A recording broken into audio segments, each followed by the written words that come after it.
I watched Professor Harrison erase the equation from the whiteboard, his chalk dust trailing like smoke. The entire advanced mathematics seminar sat frozen in their seats, waiting for the verdict. He turned back to face us, his gray eyes landing directly on me. "Miss Coleman," he said, his voice dripping with that particular brand of condescension he reserved for students he'd already written off. "Perhaps you'd like to attempt this one, though I suspect the complexity might be beyond your current skill set."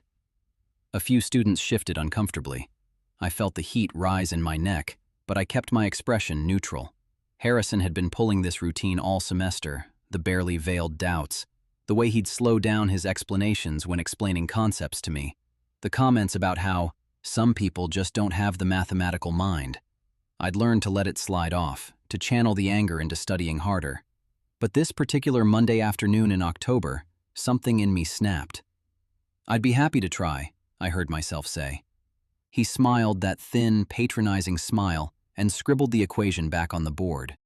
It was a beast, a fifth-degree polynomial with nested exponentials and trigonometric functions woven throughout.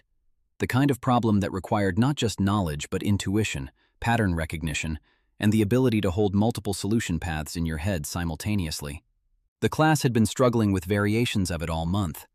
I stood up, walked to the board, and picked up a marker.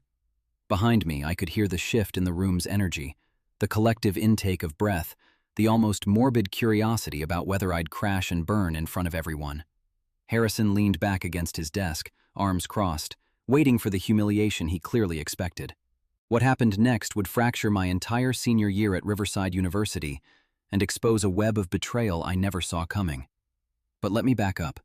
Let me tell you what my life looked like before that moment, because you need to understand what I was fighting to protect.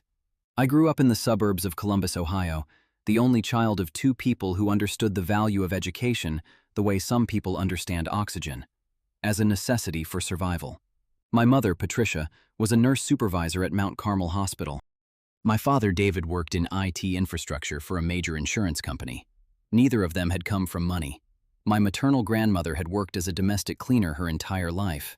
My paternal grandfather had been a factory worker until automation cost him his job in the 80s. My parents had clawed their way into the middle class through discipline, night school, and an almost religious belief in the power of a good education. That belief became my religion too. I was always the kid with the color-coded notes, the one who spent Friday nights working through practice problems instead of going to parties. By the time I got to Riverside, which my parents considered a significant achievement, even if it wasn't an Ivy League school, I'd internalized the idea that success was something you earned through relentless effort. Talent was nice, intelligence was useful, but discipline was everything. My apartment was a studio in a converted Victorian house about 2 miles from campus. It cost me $850 a month, which meant I worked 15 hours a week at the university library, took out modest student loans, and received a small scholarship. My parents helped with what they could, but I'd learned early not to ask for more than necessary. The fact that I was here at all, studying mathematics, a field where women still made up less than a fifth of the major, felt like a privilege I needed to prove myself worthy of every single day. The math department was my home. I spent more time in the third-floor study carrels than I did in my apartment.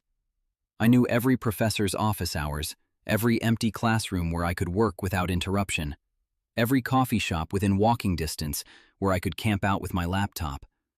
And I knew that I was good. Not brilliant, I knew the difference, but genuinely, solidly competent.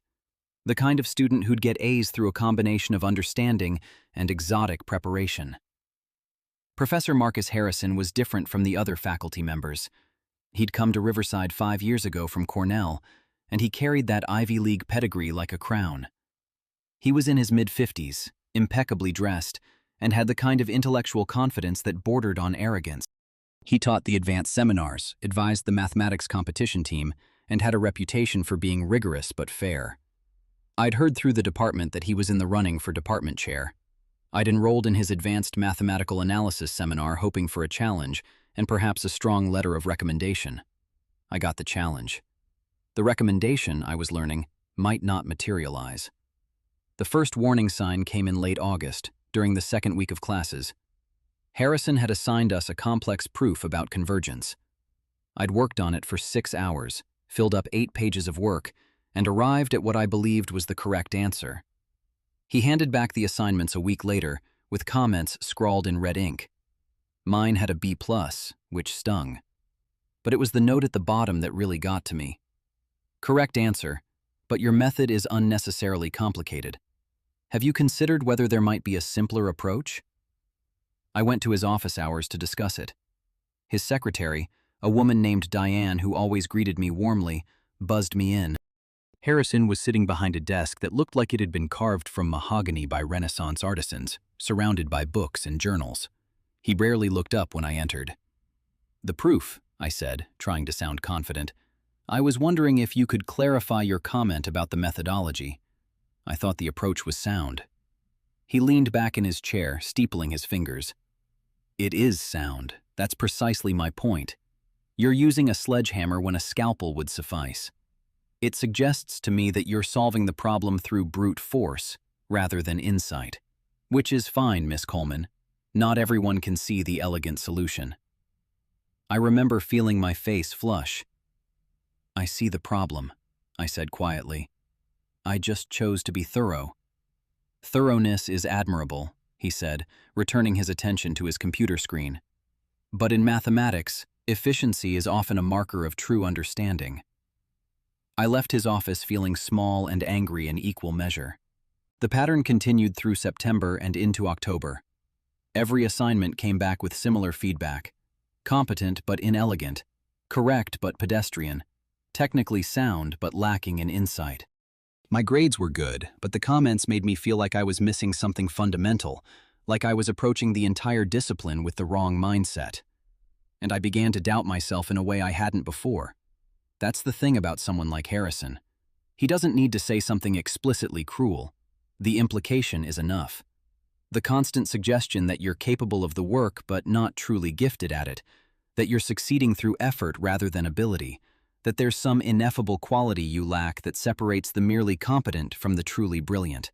It plants a seed of doubt that grows quietly in the dark. By the time I walked up to that whiteboard on that October Monday, I'd spent 6 weeks living in that doubt. I was tired, I was frustrated, and I was about to do something that would change everything. I stood at that whiteboard with the marker in my hand, and I could feel every eye in the classroom boring into my back.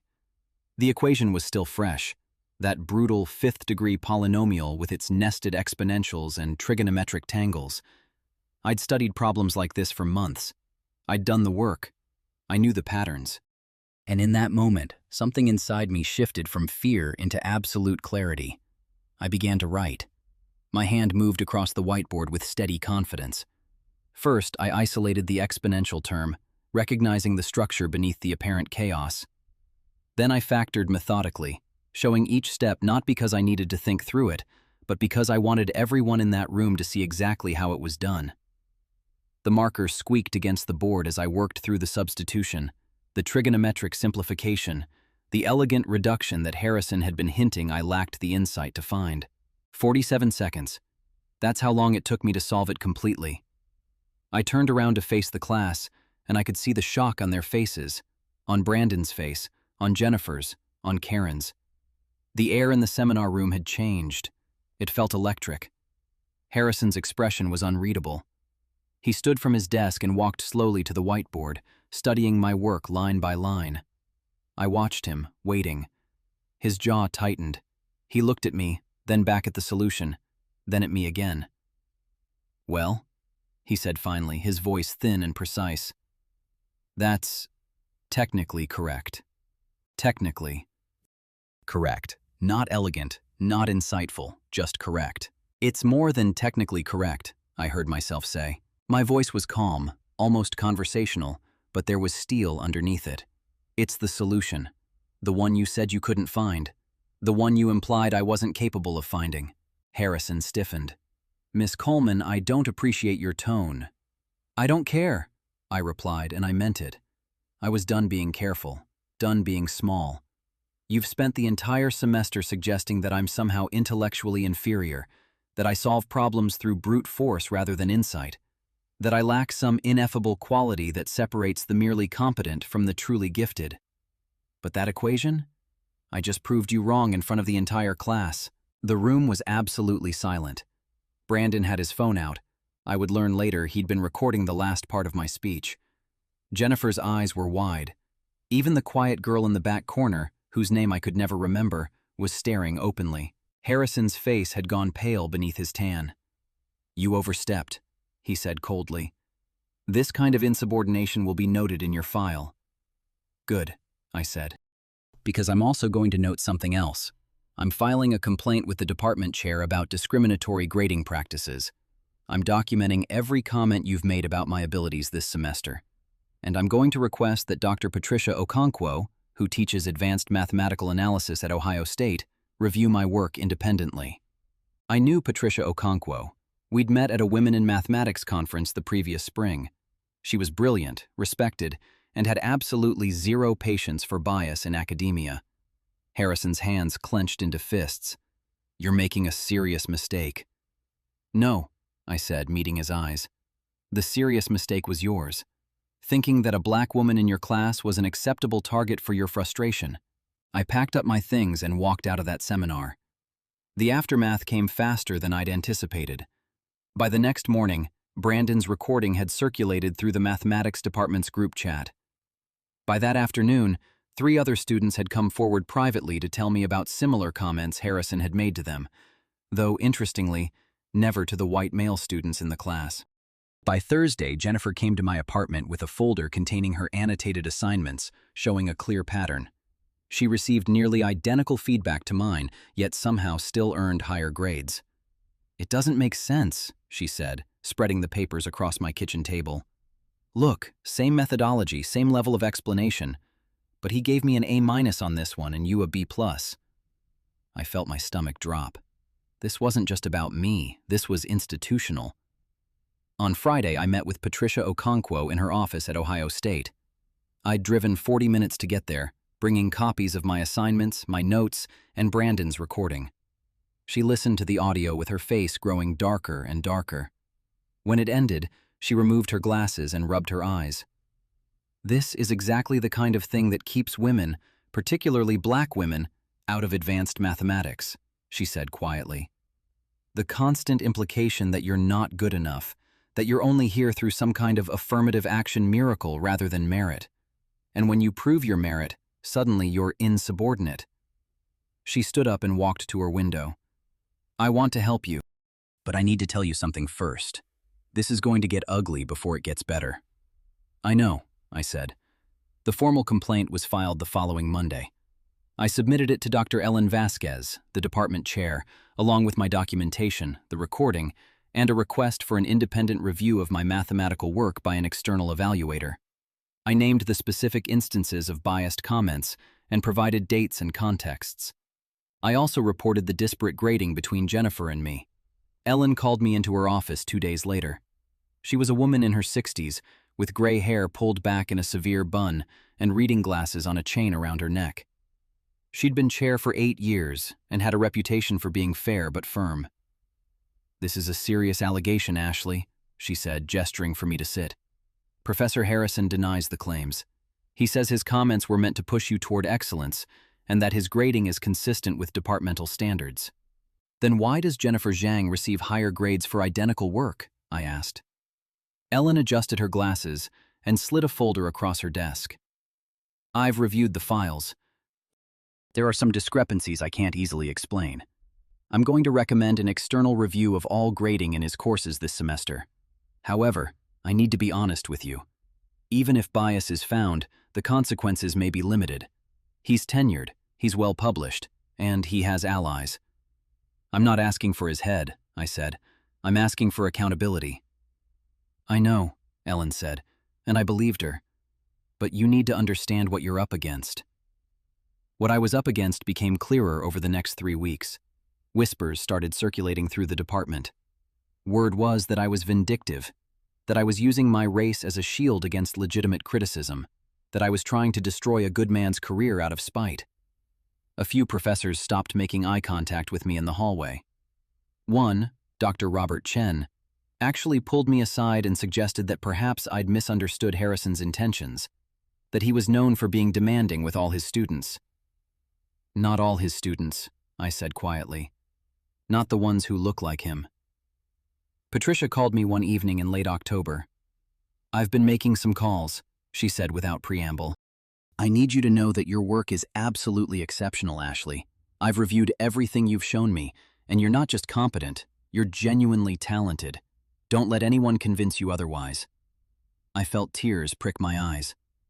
"Thank you," I managed. "Also," she continued, "I have a colleague at the University of Chicago, a woman named Dr. Simone Washington. She's been asked to conduct the independent review of your mathematical work. She's going to reach out to you next week." Dr. Washington called me on a rainy Tuesday afternoon. She had a brisk, no-nonsense voice and asked me a series of detailed questions about my approach to specific problems. For 2 hours, we discussed mathematics at a level I'd never experienced before. She asked me about my thinking process, my intuition, the moments where I'd chosen one path over another. At the end of the conversation, she said something that I would remember for the rest of my life. "You have a gift for seeing patterns that others miss. You also have the intellectual humility to show your work completely, which means someone without your intuition can still follow your logic. Those are rare qualities, Ashley.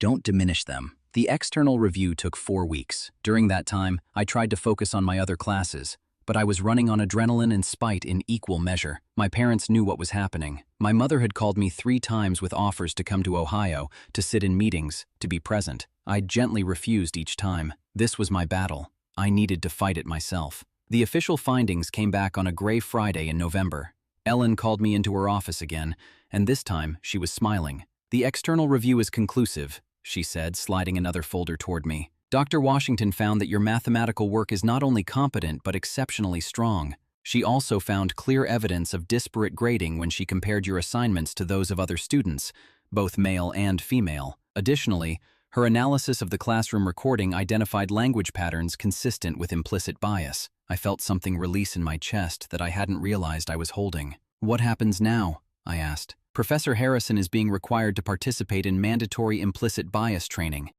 His grades this semester are being audited, and any students who were affected by disparate grading will have the opportunity to request grade reviews.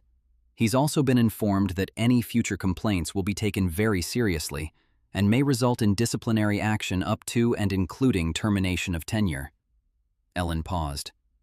"There's one more thing. The dean of the college called me this morning. There have been 3 other complaints filed against Professor Harrison from previous years. Students who didn't have the courage or documentation to push it this far. Your complaint has validated their concerns." I left her office in a daze. The Monday of the following week, I walked into advanced mathematical analysis for what would be our last seminar of the semester. Harrison was already there, standing at the front of the room. He looked diminished somehow, like he'd been hollowed out by something. When I entered, his eyes met mine for just a second. And in that second, I saw something I hadn't expected to feel. Not satisfaction, not revenge, just the quiet acknowledgement that the balance had shifted. He didn't make any comments about my work that day, or the next class, or any of the remaining seminars. He treated me with the careful politeness he extended to everyone else, which somehow felt like the most complete apology he could offer. I finished the semester with an A in his class. The grade was earned, the recognition was hollow, but it was mine. What followed was a strange season of aftermath. Brandon's recording had gone semi-viral in certain circles, and I became something of a symbol, which was uncomfortable and strange and not entirely welcome. Some students approached me with their own stories of bias. Others seemed to resent me, as if by speaking up I'd somehow indicted the entire institution. A few professors went out of their way to be kind to me, which felt performative in a way that made my skin crawl. But something had shifted inside me too. The doubt that Harrison had planted was gone. Not because he'd been punished, but because I'd proven to myself that I knew the truth about my own abilities. I didn't need his validation. I didn't need anyone's validation. I knew what I was capable of, and that knowledge was unshakable. By December, Harrison announced that he was taking a sabbatical. The official reason was research, but everyone knew it was damage control. Ellen told me in confidence that he'd also been advised that future employment at Riverside would be contingent on demonstrated change in his behavior and continued participation in professional development around bias and equity. In the spring of senior year, I was invited to present my research at a regional mathematics conference. It was a paper I'd written about optimization problems in complex systems, work that had started as a final project in Harrison's class, but had evolved into something genuinely original. I presented it on a Saturday morning to an audience of maybe 30 academics. Patricia came. So did Dr. Washington. So did Ellen. And when I finished, the applause was real and sustained, and no one was waiting to diminish it with a comment about my methodology or my insight or what I lacked. 6 months after graduation, I was working as a research analyst for a tech company in Columbus, making $68,000 a year. Jennifer had gone to graduate school at MIT. Brandon was working at a hedge fund. The mathematics department had quietly let Harrison's contract lapse. He'd found a position at a smaller regional school with a less rigorous review process, which felt like exactly where he belonged. I kept in touch with Patricia. We grabbed coffee every few months, and she always asked about my work, really asked, listening carefully to the problems I was wrestling with. One afternoon in late spring, we were sitting in a cafe near Ohio State, and she said something that made me pause. "You know what you proved that day?" she asked, stirring sugar into her coffee. "You proved that speaking up doesn't destroy you, that facing down someone with institutional power and winning doesn't make you bitter or broken. A lot of young women never get to learn that. They learn instead that it's safer to stay small." I thought about that whiteboard, about the marker in my hand, about the moment I chose to stop protecting myself and start protecting the truth. "I didn't feel brave," I told her. "I just felt angry." "Anger is the fuel," Patricia said. "Courage is what you do with it." I still think about advanced mathematical analysis sometimes. Not about Harrison. I've let him go, the way you let go of things that hurt you but no longer have power over you. I think about the equation, about that moment in front of the class when I realized that I'd known the answer all along. I just needed to believe I was allowed to say it out loud. Last month, I received a message on LinkedIn from an underclassman at Riverside. She was a sophomore mathematics major and had heard my story through the department grapevine. She was writing to tell me that she'd filed her own complaint against a different professor, not because my story made her think she could win, but because it made her think she could try. She wanted me to know that the thing I'd done had mattered to someone else. I read that message 3 times before I responded, because that's the thing no one tells you about standing up. It doesn't just change your own life. It changes the architecture of what other people believe is possible. It sends a signal that the system isn't immovable, that speaking the truth doesn't have to destroy you, that sometimes, if you're brave enough and documented enough and supported enough, you can actually win. The marker is still in my apartment somewhere, in a box of things from that semester. I don't know why I kept it, but sometimes I think about taking it out and writing just one word on a piece of paper. Possible. Because that's what Harrison gave me in the end. Not through his mockery, not through his doubt, but through the act of forcing me to prove him wrong. He gave me the unshakable knowledge that I was possible, and that's something no one can ever take away.